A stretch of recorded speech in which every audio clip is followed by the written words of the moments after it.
cast our mind back 8 or 9 years now and have a chat about the 2011-12 season. And Brownie, you'd already been at the club for quite a long time at that point, although I think you'd been number one for probably two and a bit years. But Russ and Darryl, you both came in that summer. So I'd like to ask you to start with, what was it like? Because Yatesy had quite a big rebuild that summer. I think you were 2 of maybe 11 or 12 new signings. What do you remember about early days, expectations, and how Yatesy persuaded you to join the club? Daz, do you want to go first, Daz? Yeah, well, first, mate. Yeah, that's fine. Well, I'd just left Bristol Rovers at the time. I'd had a season on loan up at Hibs, and it was a complete and utter disaster. I spent the 95% of that season injured. The manager that signed me got sacked in the Christmas period, just leading up to that. Like the day before my debut at that game, I broke my foot, and it was one of those seasons. It was just a complete write-off. So left Bristol Rovers, went and met a few managers that summer actually, all kind of down round about that area. But it was Yatesy that I got the best feeling from, and when he was telling me his plans for the season and stuff like that, it was a kind of no-brainer in the end. Looking around Cheltenham and the stadium and stuff like that, everything was ideal. It was exactly what we were kind of, me and my wife, and we had one son at that time. That was exactly what we were looking for at that kind of stage of my career. And I think the fact that it was a kind of rebuild and there was going to be so many new players coming in as well, that was a kind of positive thing for me too. Rather than trying to kind of join and break into an established team. So that was it from my side. And Russ, you'd played against Cheltenham for Burton, and in that famous 6-5. And I know Yatesy had probably tried to sign you a few times, but how did he get you in? How did he persuade you to join that summer? Well, obviously, I knew Yatesy well from the 4 years at Kidderminster, a couple of years before. To be honest, mate, the Cheltenham thing come up last minute because I was really enjoying my time at Burton. I actually scored on the last day of the season for Burton, thinking, right, here we go, decent bit of money coming in from next season, new deal. As we know, Burton just don't pay, and Cheltenham put up a nice offer, 2 years, and it was still local. And obviously knowing Yatesy well and knowing a few of the boys quite well, it was a no-brainer. So finances, had a bit of a pull, but also, like Daz said, having a complete restructure of the squad. Moving forward was a big thing, maybe a little bit more comfortable really. But it was a big move, big decision, because I think they finished second or third or fourth bottom that season, if I'm right. So everyone was saying, what you're going there for. I think they were one of the favourites to go down as well the season we got to the playoff final. So it just showed you what a good job Yatesy did in recruitment-wise. Yeah, Brownie, you'd obviously seen a lot of different teams come and go, hadn't you? You'd been there since 2004. John Ward brought you in, and you'd seen the John Ward, the Keith Downing, the Martin Allen, and a lot of changes. And Yatesy sort of cobbled the team together a little bit for 2010-11, didn't he? With very little money. But 2012, I think there was a bit of a feeling that there was a little bit more money around, and definitely a lot of strengthening. What was it like from your point of view as one of the probably longest serving players? Yeah, to sign Russ and Duffs, there must have been a lot of money about. So that was obviously a good starting point. But no, I think the summer before he needed a big clear out because I think we'd lost 8-1 at Crewe, and there were some real average players and characters in that squad, and people looking to get out as quick as they could. And it needed a rebuild, and thankfully Yatesy managed to do that. And coming back pre-season, it was like signing for a new team because there were so many new faces there. But it's definitely what it needed. Yeah, and Khalid Mohammed came in, didn't he? Sido, John Barty, Marlon Pack, Luke Summerfield, Alan Bennett, and Russ and Darryl as well. There's others that I've forgotten, but almost like a completely new team. And you started okay, I think. You had a good result against Swindon. Steve Elliott scored the winner, and you had a very good result against Crawley, but it was a bit up and down. But there was a game, I think, Bristol Rovers away, where, and I know Butland had come in by this point. I'm going to chat about him a bit more in a minute. That's why, John. You see, that's why turn around. That was the upturn in form, that part there. But we'll start off with a bit about that Bristol Rovers game, because one day I remember it was unseasonably warm. I think it was start of October, and it was just a performance where everyone started to think, hang on a sec, and Darryl, against your old club as well. Do you remember much about that one? Did that one feel like we got a decent team here, Russ? Yeah, I mean, like you said, it was really up and down. I think even in pre-season, I think we kind of struggled a wee bit in pre-season. We were drawing with kind of the local sides, and we're getting a bit of kind of criticism from the outside. But I think us as players, we could see. I mean, you see when we just joined this year, there was a good camaraderie, and it was a struggle to get a word in edgeways in the changing room, and that was always a good sign, for me anyway. We never had players that were shy and were just going to heads down and disappear under. So there was always a sense that the ability was there. I mean, there was no doubt about it. You could see every day in training, the ability was there, the work ethic was there. It was just a case of getting it right on a match day on a Saturday. And I think you're pretty right. I think that game was where everything kind of seemed to fall into place. And obviously we made a few defeats and draws and that after that game, but I think that game really was the one where just in everybody's head everything just clicked. Any doubt just kind of disappeared after that game. Nobody said anything. I don't remember any of us in the changing room shouting our mouths off or anything like that.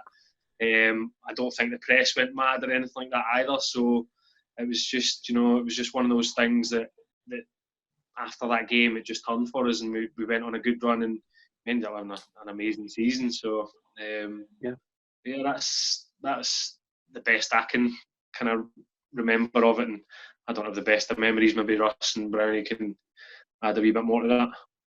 Russ, I think it was the first game that was the three-man midfield, wasn't it? If I remember correctly, that was the first game with you, Marlon, and Luke Summerfield in there, and that was obviously one of the features of the season. So, what was that like for you? No, I remember it well because, like you said, it's probably one of the best performances of the team to that date. We took a really good following. Obviously, Bristol Rovers always have good crowds, little local derby. And I think Summerfield, was it 1-0 Summerfield to start with a corner? Am I right there? Or not? Yeah, I think it was a corner routine, wasn't it? Corner routine, and I think that just set the standards for the game and for the season then, mate. And we just, like Dad said, we just went on that upward curve then going forward. Strong team. I think the team kind of picked itself there with a few ins and outs over the next 3 or 4 months. Yeah, I think Mo got the first carrying it most of the length of the pitch, and then Summers, I think. That's right. Yeah. That's right. Yeah. But 3-0 up just after half time, and it was definitely the start of something, wasn't it? And so Brownie, I wouldn't say you had a bad start to the season at all, but Mark Yates had the chance to bring in one of the best young keepers in the country, and I think everyone would agree that you could tell straight away this lad was quite useful. What was it like for you, having been number one for a couple of years after Higgsy left? Was it a difficult time for you, or when he first came in? Yeah, obviously it was difficult. Brownie, tell him the truth, mate. Yeah, it was really difficult. I'm not going to lie. I think I'd played like 108 league games in a row or something like that, and then I'd started the season quite well, I thought, personally. And then obviously he was desperate for a goal. He didn't have any money left, so he had to get one in, and he got Jack in. And like I say, he obviously brought Jack into play, and that's part of the deal that a lot of lone goalies come in. They come into play, but straight away you could see Jack had for an 18-year-old kid, he was built like a man, and he's a really nice guy, really hard-working guy. Yeah, you could tell he was going to go all the way to the top, really, right from the start. Sorry, I remember just going back to the Bristol Rovers game. I sat next to Martin Thomas all game, and we were just talking because he used to coach me at Wolves, and he was saying how highly he thought he was thought of at the FA, and obviously that summer he ended up going on to the Euros. Yeah. Did you sort of straight away think he's not just a highly rated name? He's actually that good. Could you see that straight away from him? I think as the season went on, he got better and better. Obviously, it was his first loan spell.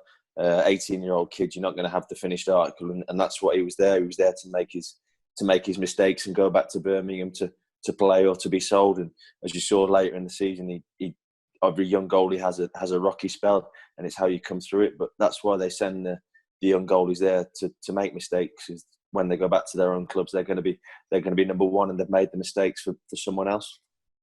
He was very vocal for a young goalkeeper, wasn't he? Very opinionated in the changing room. And he always, not in a bad way, always had something to say, really. He had really good leadership skills for an 18-year-old. Like Johannes said, he was like a man. Probably 4 or 5, 6 years above his time. Yeah. I'd like to chat a bit about the FA Cup run, because you knocked out Tranmere in the first round. Obviously, they were a league above at the time.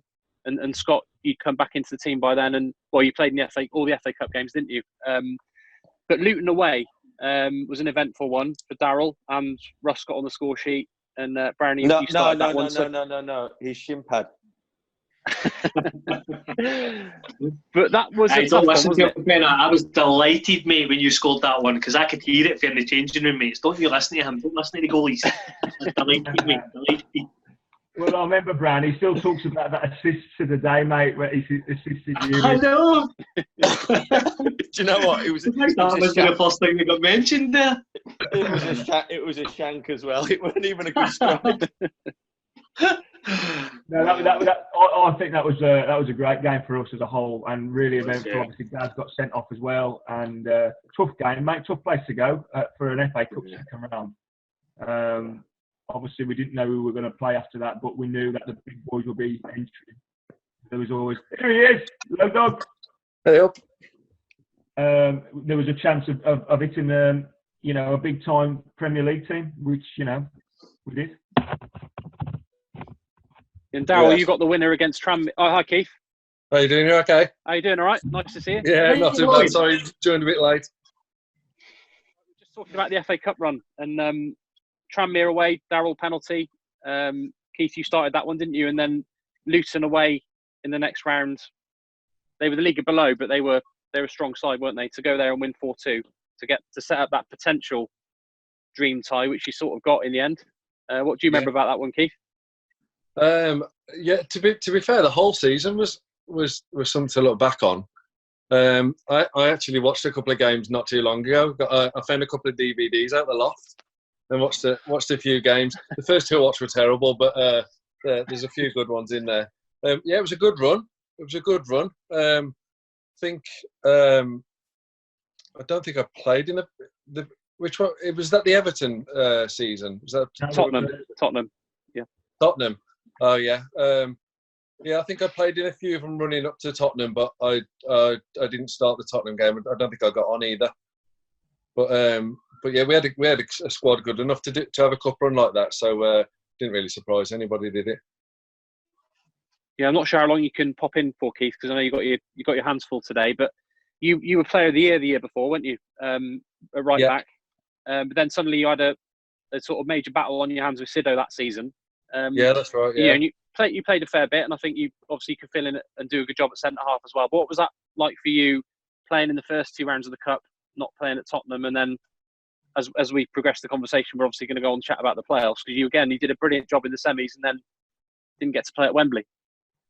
Yeah, it's a bit of a kick in the teeth or whatever. But John, you've got the old bench here, mate, Wembley. Is that part of your plan, John Palmer? Is that part of your plan? Back in time, Graham. Where's Smickle? Get Brian Smickle back on. He's still sat in the car, not buying anyone a Lucas. Hey, tough. Johnny building us, mate. You scored, just smack it in the face at Wembley at the end. Yeah, I know, mate. Sorry, John. Yates Yates admitted to me that he got his selection at Wembley, but it was. We'll come on to that. We'll come on to Wembley. Let's talk about Tottenham, because I think they put out a strong team, didn't they? It was probably one of the strongest teams you could have played, because I think if you played United or Liverpool, they probably would have put out a bit more of a youth team. But they did. I know they've made changes, but full of international players. And What do you remember about that one? Darryl, I think you came on second half. Rush, you started. Keith, unfortunately, on the bench that day, but still a great experience to go to White Hart Lane and take on one of the best teams in the country. Yeah, I think personally, that month was probably one of the best months I've had in football. We were winning all our league games. We had Portugal booked after two, and I think we were third or fourth in the league. Sell out at White Hart Lane. What else could you ask for? Everything was just, ticking all the boxes, mate. And it was just a great place to be around at the time. Cheltenham was. Barney, what was that like for you playing at Tottenham when you haven't been playing week in, week out in the league? Yeah, obviously it was brilliant. I think I got back in just before Christmas, and played all of January into Feb. And it was a really good month for the club and a good run. Been fortunate enough to have some really good cut runs. We had West Ham, Tottenham, Everton, and obviously Man City this year as well, which has been brilliant. But you never take them for granted. You always look back and realise just how lucky you are to play in games like that. And it's ones you look back in 10, 20 years' time and just think, wow, I actually played in that game, and it was such a great experience with your family there and everything like that. And like Penn said as well, it was just a real buzz about the place. We was going to Portugal the next day, and we knew the gaffer would let us have a few drinks because he liked to drink as much as anyone else. Yeah, but it was a real good time, and we're a real good group of lads. And like I say, we had a really good night out and a good day on the Sunday as well in Portugal. Yeah, look, I think thinking back, I know they won 3-0 in the end, but I think they took their chances. I don't think it wasn't a one-sided game, was it? I think it was, John. I think if you buy the newspapers on the Sunday, there was only one person with a 9. Who's that then? I'll show you them. I've got the cutouts upstairs. Another game that I think the first half, John, especially the first 15, 20, where you just don't want to concede in the first 15, 20. You just want to stay in the game, and I think we did that for about half an hour, 35 minutes. But listen, mate, the whole experience of a sellout crowd is something that we weren't really used to. I wasn't anyway, and it was just a great feel.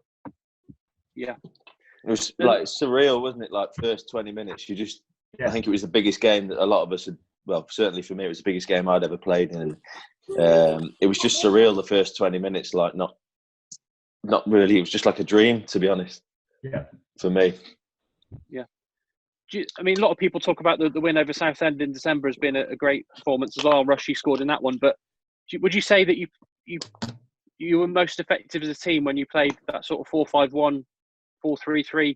And Darryl, you would have either been down the middle or up front with Jimmy Spencer and Kai Mohammed. That was probably the best form you had that season, wasn't it, as a team, when you had that shape? Yeah, I mean, it was me and Jimmy kind of rotated in as the number 9, and it wasn't until we kind of took Jimmy out on the right, I was through the middle, Mo was on the left, that 3 seemed to kind of click, and it just kind of worked. So I remember speaking to Jimmy about that position all the time out on the right, because he was a young boy as well, and he hadn't really played that one too much.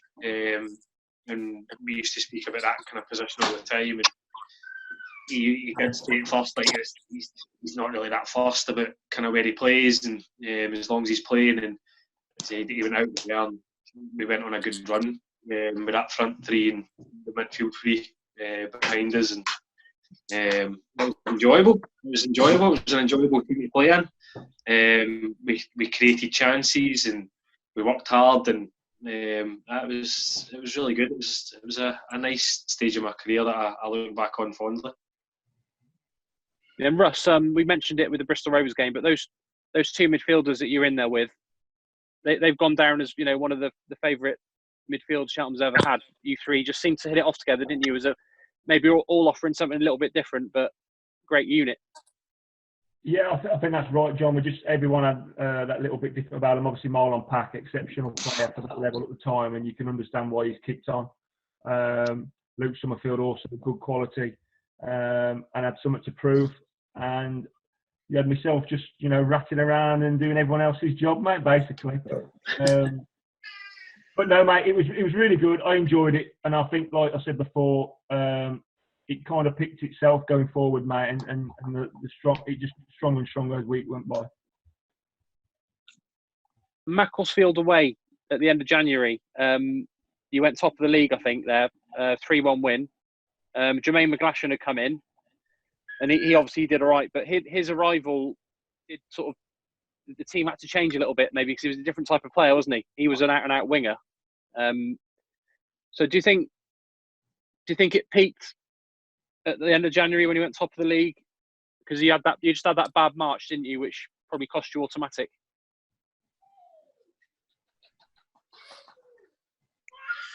Yeah, I think did we go to a 4-4-2 for a wee while when Jermaine first came in?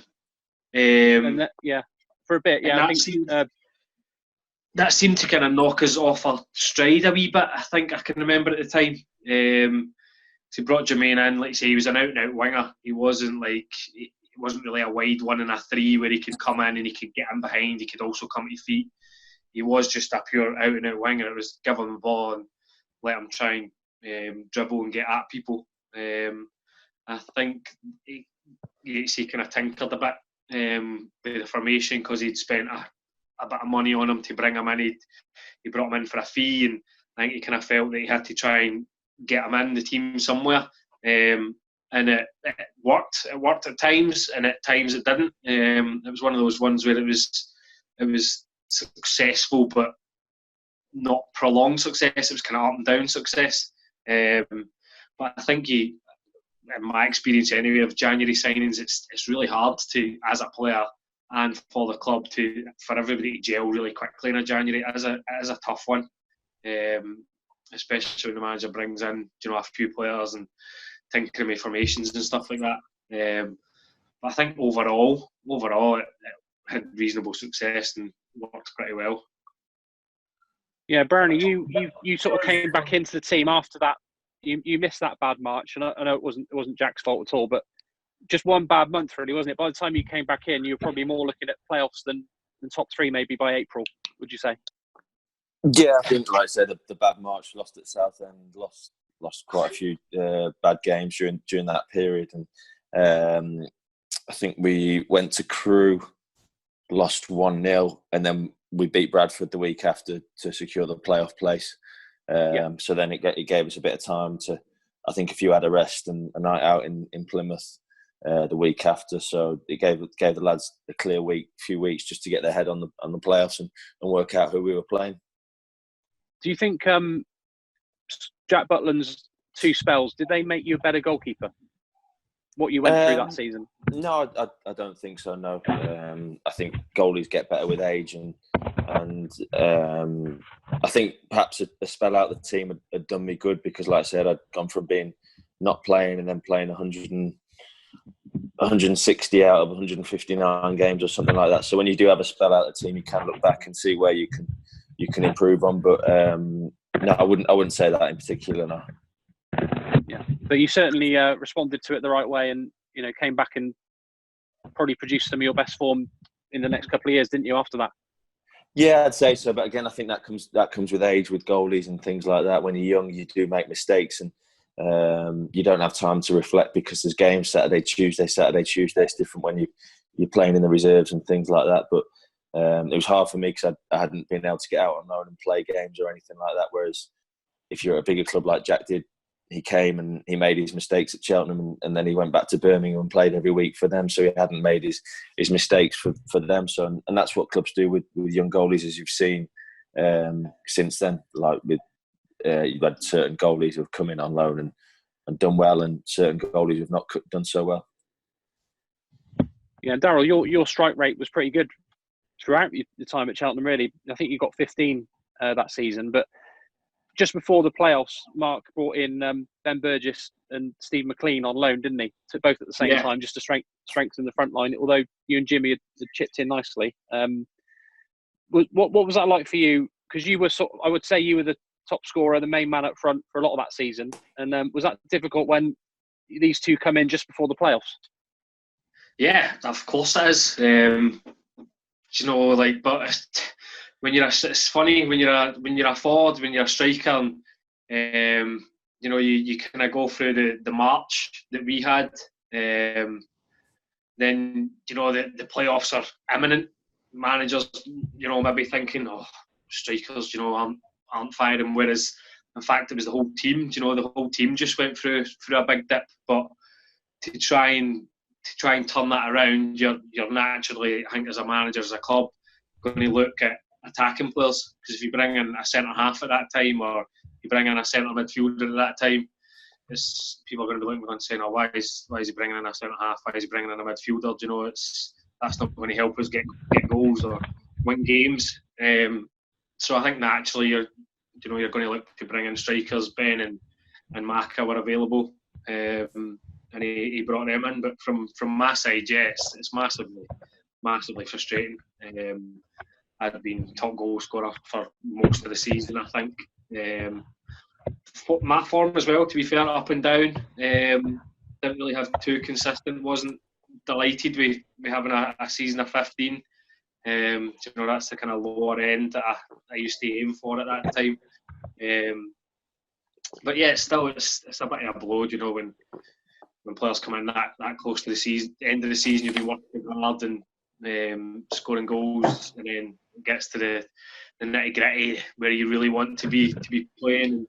And then you find yourself at the team. So it's tough. It is tough, mate. I'll not lie. Like I say, overall, it doesn't stop me looking back fondly on that time.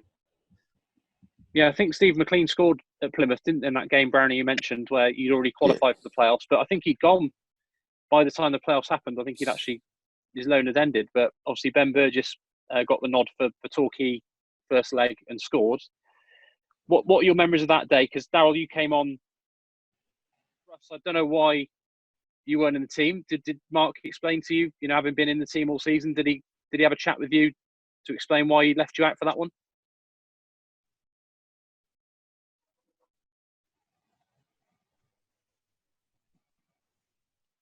Have we lost him? It's gone to get the knives again. He doesn't want to talk about it. Russ, can you hear me?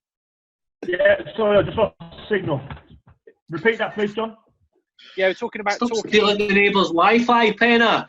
Open your wallet, mate. Buy your own Wi-Fi. Come on, man. You're a gaffer now. Hey, do you have Wi-Fi up there? Sorry, John. No, Russ, we were just talking about the Torquay first leg. Penna, I've got some for you if you want. Yeah, what did Mark say to you? What did you cook with that? Kim. Sorry, John. Excuse me.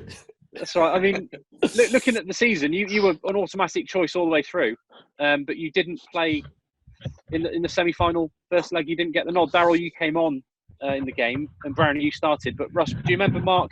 Did he take you to one side and explain to you why you weren't playing in that game? Yeah, Brownie's heard this story so many times. Yeah, obviously didn't play the first Torquay game, which I was disappointed with, because I think I played 44 of the 46 games that season started, something like that. And obviously didn't start the second leg, but then coming on in the second leg and doing reasonably well, I thought he was going to revert to the old, the formation of the three in the middle. When he told me a couple of days before, I actually laughed, thinking he was joking. He didn't laugh himself, and I thought, oh no, he's actually being serious here. He told me that Jeff was starting, mate, and yeah, probably the lowest I've ever felt in football, mate. I was absolutely gutted. Yeah, because you came on at half time at Torquay, didn't you, or close to half time? Yeah, from half time. Yeah, and you did both get on at Wembley, didn't you, Darryl? You got on the second half, but let's just talk about that Torquay away game, because Brownie, I know you're a modest man, but you were particularly busy that night, weren't you? You've done a great job in the first leg to be 2-0 up, but at 1-1 for a couple of minutes, but certainly at 1-0 they were still in it, weren't they? When you were probably pulling off save after save. What do you remember about that night?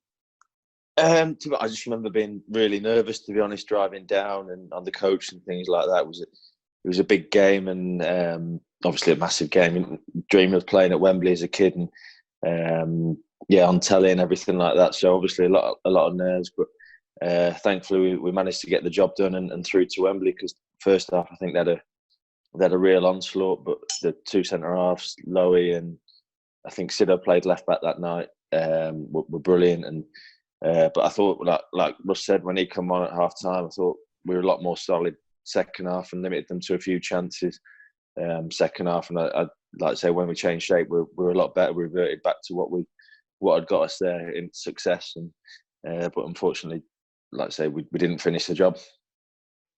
Yeah, I think Jermaine scored the opener in the 75th minute, so it was 3-0. But they pulled one back 85. So when Marlon's free kick went in, that was at the moment where you finally thought, we're on our way to Wembley. Was that a nice moment of relief for everyone there?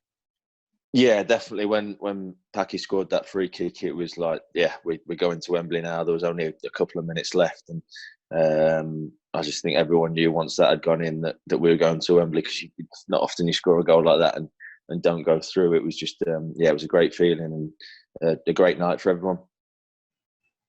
Yeah, just on the team selection. I mean, Yates's not here to defend himself, but he has admitted it to me in an interview before that he got it wrong at Wembley. But do you think, looking back, maybe he tinkered a bit too much with the team that had done so well up to January?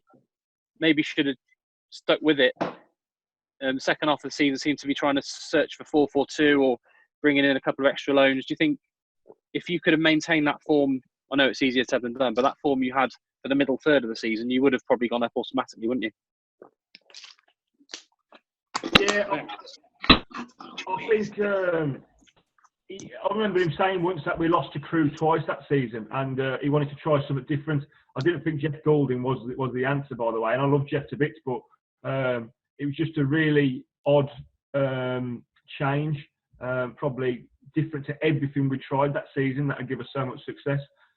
Listen, that's why they paid the most money, managers, and they've got to make them decisions, mate. I was shocked, but at the end of the day, you live and die by them decisions, don't you?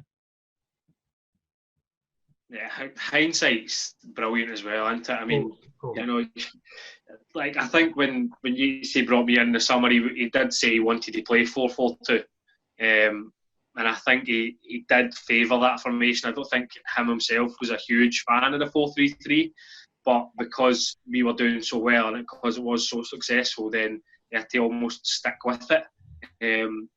So I think just the dip in form in March, being able to bring a couple of new players in, January, a couple of boys on loan that we spoke about, it gave him an opportunity as well to go back to that 4-4-2. But everybody was disappointed for different reasons. Penn has obviously been dropped out to get the extra forward in, and then I'm sitting there raging as well because I'm top goal scorer. I've played in a 4-4-2 for a lot of my career. And at Wembley, I wasn't playing either. I picked Jeff, who'd not played much football up to that point either. So he managed to piss Russ off and me in equal measure for different reasons. I remember going on for 5 minutes, mate, and I think I made about 8 fouls in 5 minutes. I just because the game was lost. We were 2-0 down. I remember it being about 85 degrees. They were keeping the ball really well. They had a really, really strong team, and the game was lost. And it was disappointing, really, mate, because you want to enjoy there and go and win, but it was hard, mate. Obviously, I was young at the time and a bit naive and taking it very personally. I look back at it now, and it's quite funny how I've kind of handled things. But it's hard not to, though, mate. To be fair, it's hard not to take it personally at times like that, because you are so invested in it. Yeah. I roomed with Russ the night before, and it was really hard. Like, obviously, I was playing. I travelled in with him every day and things like that, and it was really difficult, I think, as well. And obviously, it was ridiculously harsh on Penner and Duffs as well for not playing. But because Jeff was, like, 2 weeks before, Jeff was in the stand with me. I think when we beat Accrington, it was me and him in the stand. We were watching the Grand National, betting on the Grand National, and he was just absolutely nowhere near it at all. And for him to just pull him out the hat like that was a strange one. But like I say, that's manager's decision, and that's up to them. And whatever they do, you've got to back it on the day. Of course. Yeah, Bernie, I think. Sorry, Ross. No hard feelings, mate. I did like it though. How now you're a manager, you said managers get paid the most.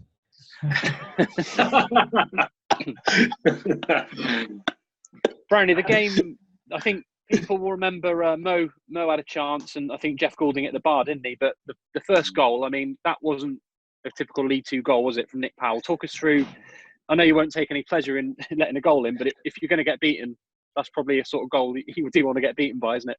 Yeah, it was a hell of. He was a really good player when he was at that age, and he's probably not gone on to hit the heights that I think everyone thought he would do, especially after that game. But it was poor from us down the right hand side. I think it was Sido and Jermaine. I think they'll both admit themselves they're not the best organisers between them on that, and we should have dealt with the throwing better. But from after that, you've got to hold your hands up and just say what a fantastic goal.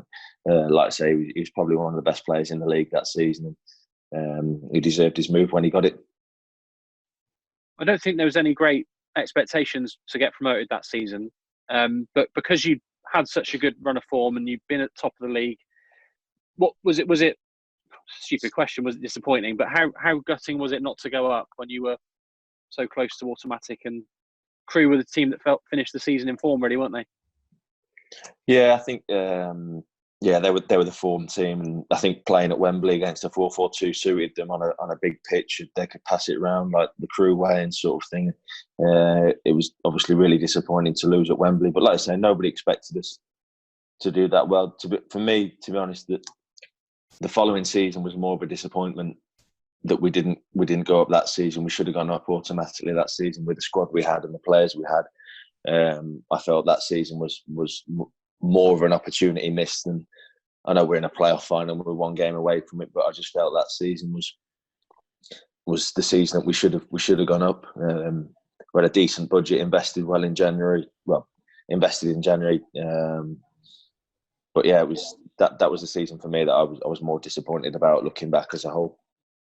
I mean, people do look back fondly at that 11-12 season, probably more so than the 12-13 for some of the football that you played. Rush, do you think, and Darryl, you were still around for another year, and do you think the football that you played in the Wembley season was better than the football you played in the season you lost to Northampton in the semis? I think when we played the 3, I think when we played the 4-3-3, yeah. I think some of the football we played that season was great. Some of the goals we scored as well, they maybe weren't. You wouldn't see the finish and go, "Oh my God, that was an amazing goal." But some of the team play, like Bradford away, I think when we beat Bradford 1-0 away, that goal in particular for me always sticks out. It was such a good move. We broke fast on them, and we had 5 or 6 different players involved, and Mo finished it off at the end. But that was a real cracking team goal. And when I think back at that season, that's the kind of way that I remember us, trying to play anyway. Because it is difficult to play football like that in League Two. It is. They've got a lot of big, strong boys in that league, and it does take a bit of courage and self-belief and that to kind of play that way. And we did that at times during that season, really, really well. I don't think we played amazing football. I wouldn't class it as a really good footballing team, but we just had really talented individuals who were good at what they did. Duffy and I think Jimmy Spencer. You mentioned Butland and Garber. I thought Jimmy Spencer was an excellent loan signing who worked his balls off and complemented Daz and Josh Lowe and all the front players. Mohammed going forward. Obviously, you had us 3 in midfield. And you had a real strong back line, mate, and the bench was really strong as well, very strong. And the camaraderie around the place, mate, it was just a real good feel factor. John, you were there most of the time. It was a real good feel factor around the place. Yeah, Bennett and Elliott were a good partnership, weren't they? Right foot, left foot. Garbett came in, and Danny Andrew, I don't think had done that badly, but obviously a high quality player on loan, and Sido and Lowe battling for right back, and the midfield. Obviously, you stayed. You were there the following year. Marlon was there for another year, but Luke Summerfield left, and Darren Carter came in, and he was obviously a lot of pedigree and a good player as well. But how do you think playing with him compared to Summers? Well, obviously, Carter's legs weren't where they were. and Summers was still quite young, so it's hard to compare them really. But he was a bit quicker upstairs, Carts, and he had a decent season. He probably tailed off towards the end, and I don't think he played a lot towards the end, if I'm right. Well, they said good around the changing room, very professional, trained hard. Good addition, mate. Played a lot of games. Yeah, and Brownie, once you got your place back at the end of the Jack Butler loan, I don't think you missed another game until you left, really, did you? Apart from the Connor Roberts game where he played right at the end of the season 2 years on. Yeah, no, I think I played ever present the season after, and then until the last game before I left. I think we kept 20 odd clean sheets that season as well. The season after, which was really good, but unfortunately we couldn't kick on the season after. I think we lost a few players after the Northampton game, and it was again like a rebuilding job. Unfortunately, we couldn't rebuild as well as what we'd hoped. Yeah, and Darryl, you had another difficult situation the following year, didn't you? Where you'd had a period out of the team, and then suddenly I think you were chucked in against Northampton in the playoff semi-finals on the wing. But you did like scoring against Northampton, didn't you? I know, yeah. It was always a stadium I enjoyed going to. I always seemed to score when I played there for some reason. You just get that as a forward. Sometimes you just go places and you seem to always score. I can always remember that was one of the places I got left out. I think it was a midweek game, a Tuesday night game or something, and I think I was in reasonably good form at that time as well, and I got left out. And then I came on and scored, and that's the picture. When I think of pictures, do you know, match pictures, it's the one where Russ is up and he's pointing at me. That's what I always think of when the Northampton one, when I come on and I scored in that game. The next season, it was a bit of a write off for me, to be honest. I think I spent more time in Yates's office than I did on the pitch that season. But yeah, it's is what it is. You know, the managers live and die by their decisions, and yeah, it was what it was. And I'd hoped that it would have went a lot better. Do you know, I wanted to build on my first season. Like I said, 15 goals was good. I felt there was more in me, and I was really looking forward to next season. Like Brownie says, we were making some good signings, and there was a kind of a good air of optimism about the place, and yeah, just completely bombed for myself personally. Yeah. Russ, as you said, you played under Yatesy at Kiddie, and he signed you again at Cheltenham. And Brownie, you played for the Yatesy for a number of years, including the not so successful season after Darryl left. What was he like to play for? Because even though we seem to have spoken about a lot of the decisions he maybe looks back and regrets, but he did do a decent job at Cheltenham, didn't he? Probably just didn't quite get over the line, but put a good team together. Yeah, you go.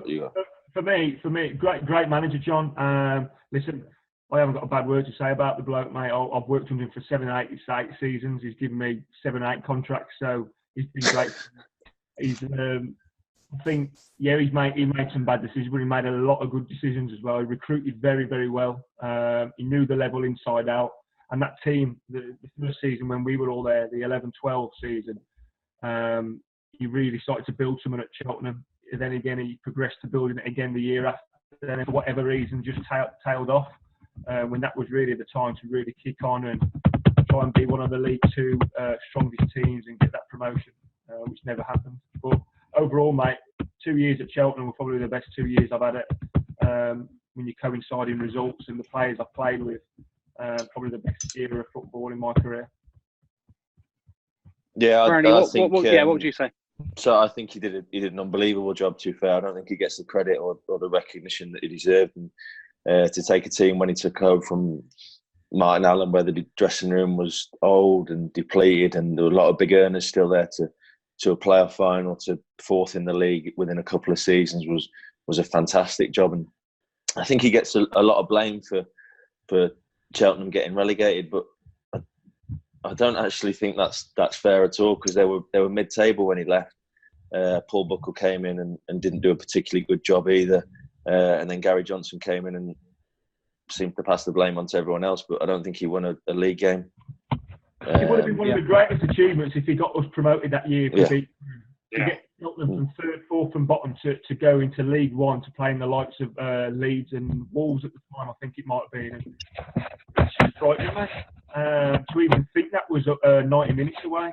No one really talked about that. He talked about the defeats all the time.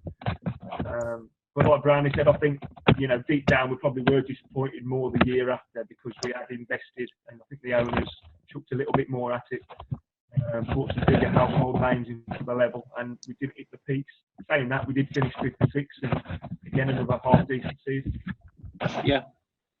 We've got to mention the Everton game as well from that season, the year after, because Rush, you scored, and Darryl, again, a bit like Wembley, you came on for Jeff Goulding, didn't you, that night? Yeah. But that was a night to savour, even though they were too strong on the night. That was, again, full strength, wasn't it? I think Moyes pretty much put out his full strength. So how enjoyable was that to take part in for all three of you? I don't know who wants to go first in that one. Russ, for your goal? Yeah, well, we'll ask Tim Howard about the goal. But did Jack play that night, or was Brownie playing that night? Brownie played that one, yeah. I wish we had Jack in goal that night because...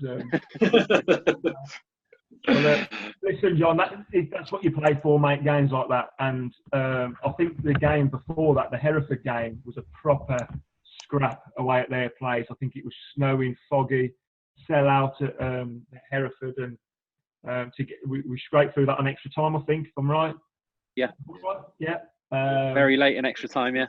Yeah, and then, again, a money spinner for the club. It was on TV. We had a sellout at Cheltenham against a top 5 team, and David Moyes, fair play to him, he played his full strength. So, great times, mate.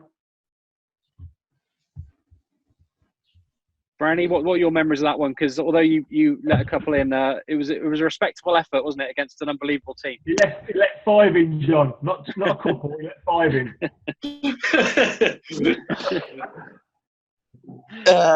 Yeah, obviously you're playing it. That's the difference between when you're playing against League Two strikers. Sometimes they need 3 or 4 chances to score a goal. Not Duff's, obviously, but some strikers they'll need 2 or 3 chances. Whereas strikers at that level, they have 1 chance and they take it.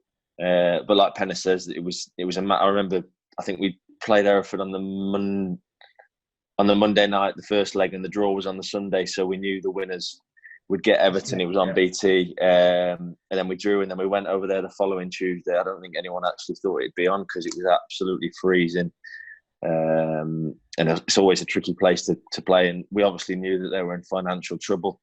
So if they'd have won that game, then it could have potentially saved the club from being where it was at the minute. So you could argue it was a much bigger game for them than it was for Cheltenham, but thankfully we managed to get through, and it was another great experience to play against the Premiership team. Yes, Darryl, I think you had a mate in the Everton squad, didn't you, Darryl?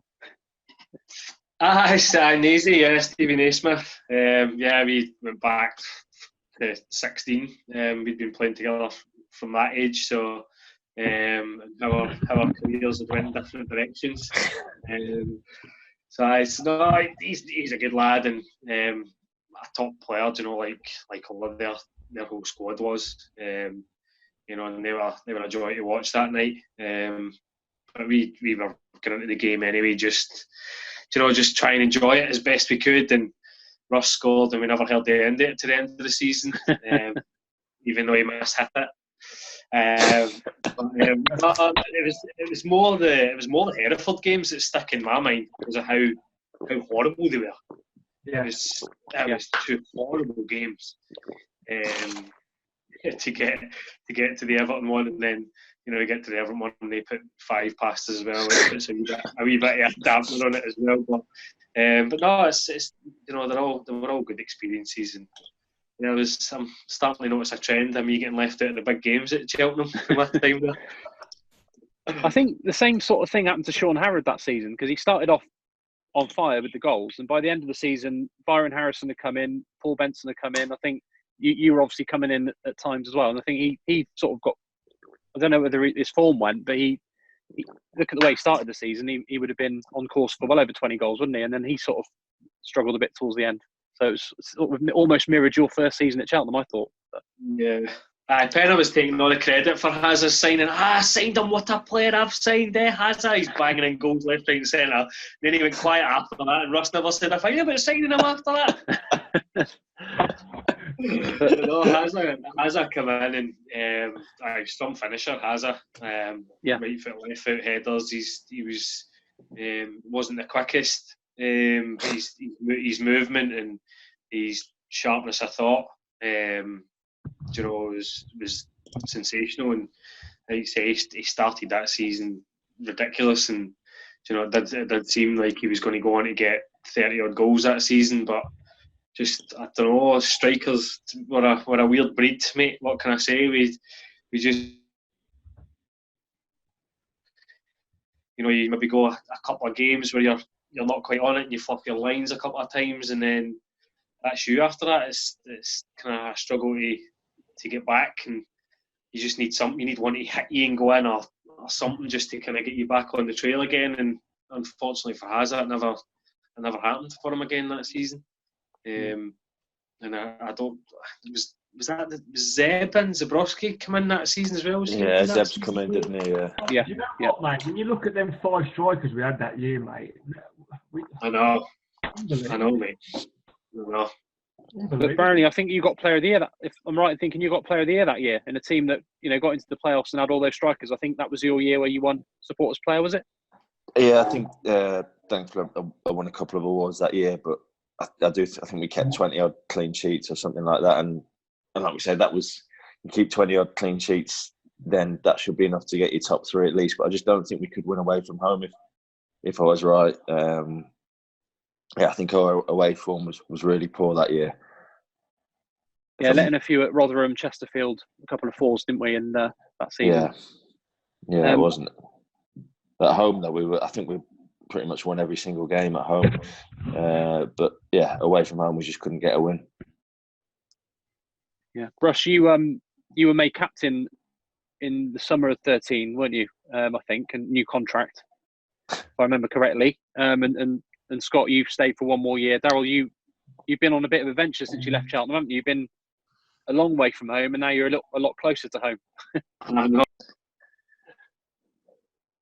think you've gone muted, Darryl. As soon as I heard that Russ has been made captain that season, that was me. I was yeah, Russell dead. That was me. I didn't ask the questions. I don't ask the questions, mate. You're right, John. I was made captain. It was weird, mate, because he got rid of Alan Bennett in January, which was quite shock to everyone, really. Benno was our captain, and he only been out of the team squad for 1 or 2 games. The next thing you know, he come up to me and said, "Do you want to take the captaincy? Benno's going." Did he go to Wimbledon? Yeah, his last game was the Everton game. Yeah. He brought Hector in, didn't he? The week after. Yeah. Yeah, again, good player, good signing. But yeah, quite shocked really, and just took it over. I don't really want to talk about the season after that, mate. It just didn't go to plan whatsoever for anybody. So yeah. But Darryl, well, it'd be interesting. Barney's still playing at a League 2 level, and obviously playing well regularly against Cheltenham, Port Vale. Rush, you've gone into management at Kidderminster after York and Gateshead and Carlisle and a few clubs up north, back in the Midlands. Yeah. But Darryl, you went to India, which was before returning to Scottish football. Tell us a bit about what that was like, moving over there. Yeah, I'd like I said, left Cheltenham that summer. Had a few offers from Scotland and England. And it was my mate Alan Gow. He was at Exeter that season. He'd been trying to get me from the January of the 12-13 season. From that January, he was trying to get me to go to India because he'd spent 6 months out there. He's like, "Go out, you'll love it." And I was like, "No, because I'm not going to go to India. Christ, why would I want to go to India?" And then it came to the summer, and India come up again. He's like, just go out for a week and train and see how you go on. So I was like, right, okay, I've always wanted to play abroad. Think that's playing in Spain or Germany or Italy or something like that. But no, I ended up in India. I went out there for a week and absolutely loved it. So 3 years in Goa, which was pretty much summed up as train 6 o'clock in the morning. You'd go to training because it was cooler at that time and you could actually train. So 6 o'clock in the morning, home for 8 or 9 in the morning. The 2 young kids at that time, get the suntan lotion on, swimming gear on, and then go to a 5-star hotel. Spend your whole day by the swimming pool, pay £30. All 4 of us would have a buffet lunch, and then spend the rest of the day by the pool, then go home, and then repeat for 3 years. Sounds all right. Well, there's only one winner here, mate. Absolutely unbelievable and incredible experience. And then my 4th year was in Calcutta, and that was a whole different kettle of fish. It was absolutely mental. 16 million people or something like that in Calcutta. Crazy place. Just so many people everywhere. Like everywhere. Cows on the roads. Dad, I think I followed you on Snapchat once, mate, and I think you posted like you were travelling to a game or training, and there was a goat on the bus or something. Yeah, mate. Yeah, it was an experience of a lifetime. Like seeing some things that I'll never forget. We used to have like a kind of tournament at the end of the season for one of the trophies, and it was like a kind of group stage, so groups of 4. So you'd all travel to this one state, and we were staying in a hotel, and they're like, right, this is your training facility. So we were like, right, okay, this is our pitch for training, and we all turned up the bus, and we got out, and it was like a school, and I'll always remember this. We walked through this archway to get to our pitch, and we got to our pitch, and there's 2 horses standing grazing on our pitch. And I'm just turning around and I'm looking at people, I'm looking at the boys, and I'm looking at the management staff, and I'm like, 2 horses on the pitch, like, is that where we actually training here? And the coaching staff are just shooing away the horses, and that's where we train. I was like, this is unbelievable. this is incredible. And I just unreal. Never experienced anything like it again in my life, probably. No, but all good though, all good. Absolutely loved my time over there. Some incredible experiences on the pitch, off the pitch. Great family time. So yeah, second to none. I think you mentioned the 2 young boys there. I think your second boy was born during your time at Cheltenham. Russ, I think you definitely had a kid during your time at Cheltenham, and Brownie, you did as well, didn't you? I think you all. Yeah. Is that right? So, how do you, not just because you had children, but how do you all reflect on your time at Cheltenham now? We're coming up to not far off a decade on for some of you. How do you feel when you look back at it? Do you feel like it was a missed opportunity in a way, but still decent side and decent memories? Yeah, I've probably had my best kind of friendships there. Like, I haven't spoke to Duffs in a couple of years now. Obviously, we text every blue moon, but it literally is as if it was 6 or 7 years ago. Really good friends with Brownie and Lowe. I was meant to be going to Luke Summerfield's wedding next week, which has been called off for obvious reasons. And still speak to, whoever else we see, Jack Butland texts every now and then, and Jimmy Spencer, I played against him this season. He's great, mate. Really good camaraderie of a squad, and I think that just proved how well we did really off the field. Yeah, Brownie, you had a decade at the club, didn't you? Probably should have had a testimonial, really. But how do you, you always get a good reception when you come back with Vale, or when you came back with Wickham, and obviously you've been back on loan. But how do you reflect on that first spell when you were a permanent Robins player? Yeah, obviously, I think I've done 10.5 years in total there. So it's just, like I said, I always say when I go back, they see me from a chubby 18, 19-year-old to a chubby 30, whatever I am now. So, but it's great seeing everyone there, and I'm really grateful every time I go back there. They give me a really good reception. But, football's a strange game. Like you're in the dressing room with some people every single day for however long, and as soon as they leave, you don't see them again. But like Duff's is on now, we could chat forever about football, about anything or whatever. And I think there's obviously Wezzo, Bucky, and Penna. Like they're probably 3 of my best friends in football that I speak to. We speak every day. Penna when he's allowed his phone, texting the group chat, which is quite rarely. But there's me, Penna, and Wezzo in a group chat, and we all contribute. I met Penna last week with his missus, and she let him go to the bar once, but that was about it. So you know what I mean? Get the knife out, son. Come on. It's still here. Don't worry, I've still got it. So Brownie, you're obviously. Lowy sends his apologies, by the way, but it was nice to see him briefly. He had to go back to looking after his little ones. But Brownie, you're contracted at Vale, aren't you? Again, and Darryl, Sterling Albion. But Russ, how is management? You know, how are you finding it so far? It's obviously very new, and it's been a strange situation. But you feel like you're ready. Well, you obviously feel like you're ready. But why do you feel like it's time to take that first step into management after many years as a player? I always wanted to get into it. Did all my coaching badges while I was playing. Did my A licence 2 or 3 years ago.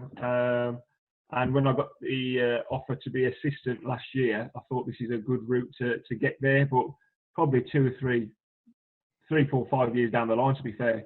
But you know what Kiddie's been like the last couple of years, very up and down, quite turmoil, and new owners have come in and they've like stuck by me really, and I'm grateful for that. And yeah, listen, I'm young, but I think managers and coaches are getting a lot younger now, and the new generation's coming through.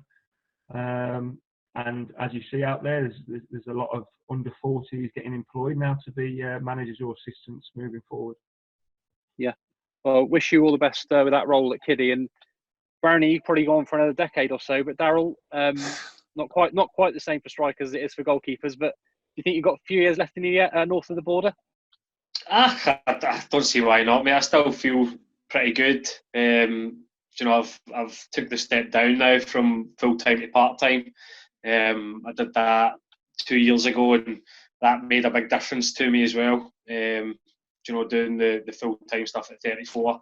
You know, I was taking a couple of days after a game on a Saturday. You know, I was getting to the Tuesday and I was still feeling a bit stiff and tired, and so I took the decision to go part time that season, and it's been a lifesaver. You know, I think that's probably why I'm still playing and feeling good and doing well at this age, and I think I've still got another couple of years anyway, part time.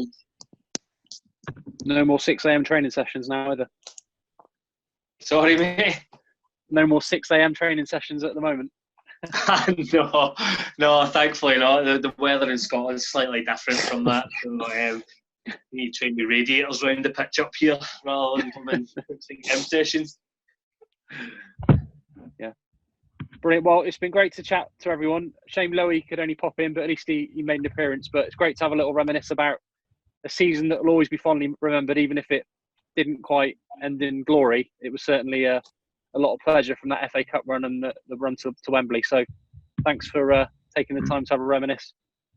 Thank you. Thanks for having us, John. Thank you. See you, boys.